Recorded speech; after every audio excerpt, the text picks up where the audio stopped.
Kesehatan tulang belakang seringkali terabaikan, padahal peranannya sangat krusial, menopang tubuh dalam beraktivitas dan melindungi fungsi organ tubuh, yakni agar tetap berada di posisi seharusnya, sehingga bisa berfungsi dengan baik.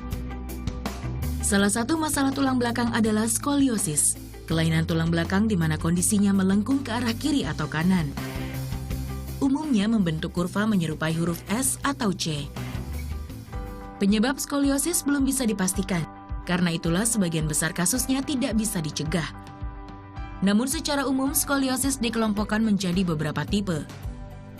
Pertama, skoliosis idiopatik atau terkait faktor genetika. Biasanya diderita sebanyak 80% dari jumlah penderita skoliosis. Yang kedua, skoliosis degeneratif. Tipe ini biasanya terjadi seiring dengan bertambahnya usia dan bisa juga dipicu oleh beberapa penyakit atau gangguan yang berhubungan dengan tulang belakang, seperti osteoporosis, Parkinson, atau kerusakan tulang belakang akibat operasi. Ada pula skoliosis kongenital atau bawaan lahir, biasanya dialami bayi saat masih di dalam kandungan. Pada banyak kasus, skoliosis lebih sering terjadi pada wanita daripada pria dengan rasio 2:1. Tak sekedar mengganggu penampilan, skoliosis juga menimbulkan rasa tidak nyaman, seperti pegal dan bahkan nyeri luar biasa. Jika tidak terdeteksi dan segera ditangani, skoliosis akan mempengaruhi kinerja organ dalam, seperti jantung dan paru-paru.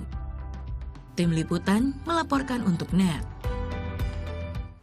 Jika tidak segera ditangani, skoliosis ternyata dapat berakibat fatal bagi kinerja organ dalam, seperti jantung dan juga paru-paru nih Adrian. Untuk itu kita akan membahas cara mendeteksi skoliosis bersama dengan Dr. Arsanto, spesialis ortopedi konsultan tulang belakang, dan salah satu penderita skoliosis yaitu Mbak Yulia. Selamat pagi. Dan juga kita ingatkan bagi Anda yang ingin bertanya silakan bergabung bersama kami di 295461188 bagi Anda yang berada di Jabodetabek dan 021295461189 bagi Anda yang berada di luar Jabodetabek. Yuk kita mulai bincang-bincang mengenai skoliosis ini. Mungkin ke Mbak Yulia dulu. Mbak Yulia sudah berapa lama mengetahui kalau Mbak ini menderita kelainan tulang belakang atau skoliosis? Jadi kalau perkiraan saya itu dari SMA, usia SMA, saya ngerasa kayaknya ada yang beda sama tulang punggung. Tapi waktu itu karena kurang tidak tahu gitu, jadi terus didiamkan gitu. Terus ketika kuliah baru berasa, jadi saya sering sesak nafas dan nyeri di punggung gitu. Kalau saat ini kondisi seperti apa Mbak? Kalau saat ini alhamdulillah saya baru saja melahirkan, jadi tetap bisa melahirkan dengan normal gitu.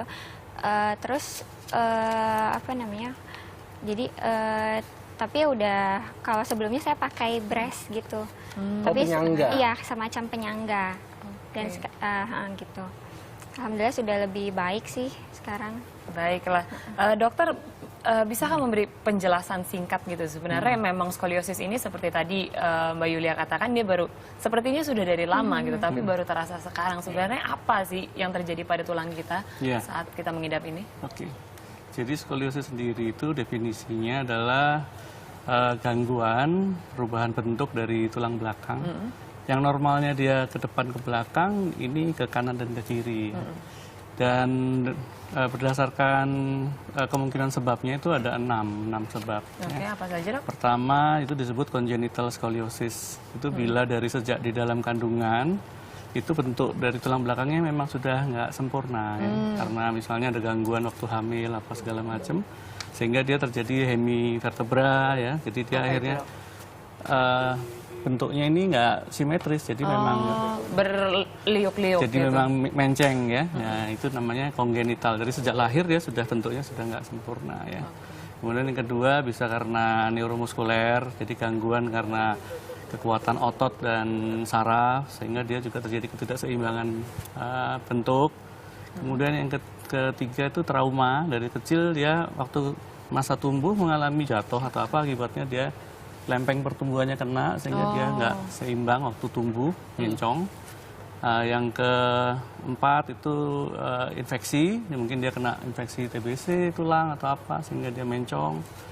Dan kemudian yang kelima itu degeneratif skoliosis, itu biasanya pada orang tua karena kropos ya, akhirnya dia makanya ada orang yang membungkuk, tapi ada juga yang mencong orang tua ya setelah osteoporosis.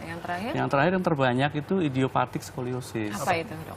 Dulu disebut idiopatik karena tidak diketahui sebabnya ya. Tapi sejak tahun 2003 dia diketahui karena ada gangguan di rantai RNA dari kromosom. Apa itu?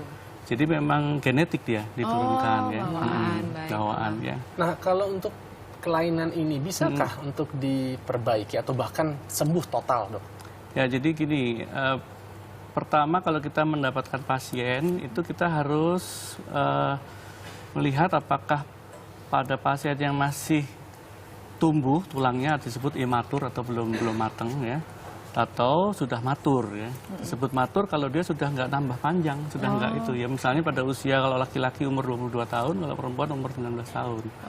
Kalau sebelum itu tulangnya masih tumbuh ya. Nah, dalam hal ini tergantung juga terhadap progresivitas dari bengkoknya. Tergantung dari sudutnya, sudut di bawah 40 derajat biasanya tanpa operasi. Kalau lebih dari 40 biasanya memang harus dilakukan suatu rekonstruksi ya. Nah, kalau biasanya kita menerima pasien seandainya usianya masih akil balik ya, kita biasanya melakukan observasi. Kita tunggu dan beberapa kali penilaian untuk menilai seberapa sih sebenarnya dia itu progresif bengkoknya. Dan seberapa cepat tumbuhnya. Oke, berarti memang berbeda-beda untuk semua pasien dan sepertinya sudah ada yang bergabung bersama dengan kita melalui line telepon. Selamat pagi. Selamat pagi. Selamat pagi dengan Mas Dani. Doni. Iya, selamat pagi. Selamat pagi. Langsung saja pertanyaannya Mas Doni. Selamat pagi semua. Saya punya keluhan. Dulu saya pernah bekerja hampir lebih kurang 15 tahun. Dan kemudian saya mobile di motor. Jarak yang saya tempuh lebih kurang pulang pergi itu 120 sampai dengan 150 km per hari. Kemudian waktu kecil juga saya pernah jatuh tulang ekor. Keluhan yang saya rasakan saat ini adalah ketika sudah berumur 40 dan itu baru terasa sekitar 5-7 tahun sampai dengan saat ini. Oke, rasanya seperti apa, Mas Doni? Di punggung itu terasa nyeri, lalu pergerakan juga kaku. Kalau terasanya sih kaku aja sih, itu seperti papan aja gitu. Hingga saat ini sudah tindakan apa yang Anda lakukan, Mas Doni? Kalau saat ini sih cuma urut, lalu terkadang saya kasih rangsangan panas agar lebih untuk merangsang saraf-saraf biar lebih lentur. Tetapi belum ada perubahan juga. Jadi Anda belum pernah berkonsultasi ke dokter spesialis tulang atau ortopedi gitu? Terus terang belum pernah. Belum ya? Terus terang belum pernah. Tetapi sekarang yang saya rasakan itu ada efeknya ke mungkin yang tadi dalam bahasa kedokterannya apa tuh, ada infeksi di tulang. Sehingga ada sesuatu yang akhirnya tuh mengganggu di kelamin saya, apakah itu ada hubungannya atau tidak. Baik, Mas Doni. Lebih kurang begitu. Baik, terima kasih Mas Doni. Terima kasih banyak. Selamat pagi. Silakan, Dok. Oke. Saya rasa ini karena lifestyle ya, gaya hidup. Nah, itu mempengaruhi biasanya menyebabkan degenerative spine namanya. Degenerative spine itu adalah gangguan tulang belakang karena proses degenerasi atau proses penuaan ya.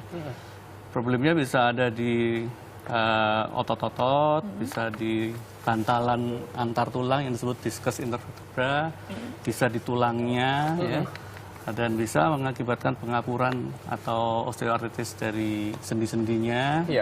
Dan itu semua mungkin memerlukan pemeriksaan ya. Tapi adakah pengaruhnya tadi dengan kelamin? Kalau bisa saja seandainya ternyata misalnya ada penyempitan atau gangguan pada saraf yang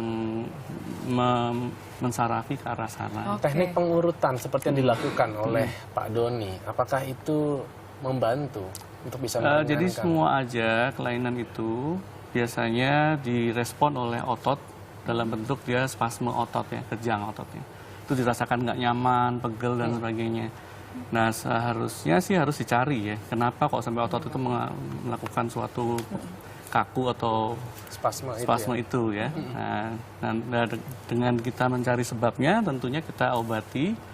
Nah, tidak hanya diurut sebenarnya, jadi harus dicari dulu kenapa ya.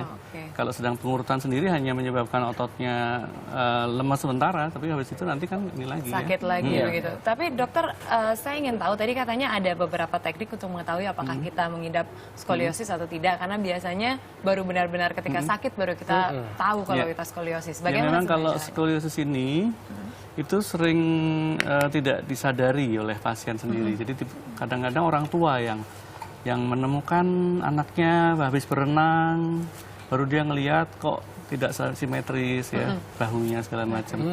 Nah, tetapi memang sebenarnya di negara-negara yang maju, di tingkat SD, kelas 5, kelas 6 itu dilakukan yang disebut forward bending test. Ya. Forward bending test, itu boleh kita praktekkan seperti apa sih dok? Jadi pasiennya sih suruh berdiri,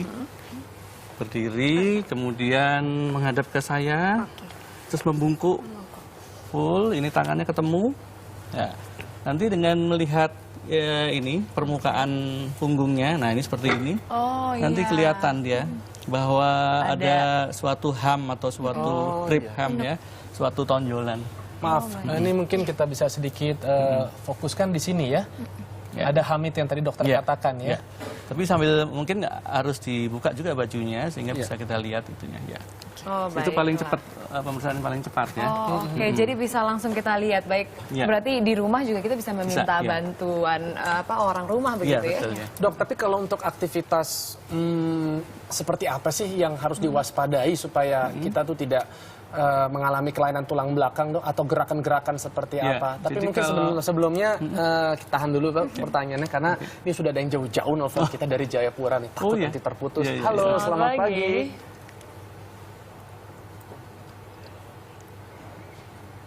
Halo. Halo. Ya, Jayapura mungkin sepertinya terputus. Kita terima yang berikut ini dari Tangerang. Selamat pagi, lebih dekat. Halo. Halo, selamat pagi. Halo, dengan Ibu siapa? Dengan Dwi di Tangerang. Dengan Ibu Dwi, mau bertanya apa Ibu Dwi? Saya tahun 2013 sudah positif skoliosis ya.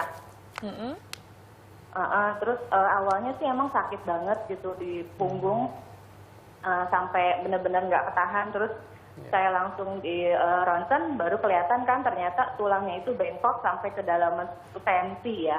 Kalau di ronsenannya itu gitu kan.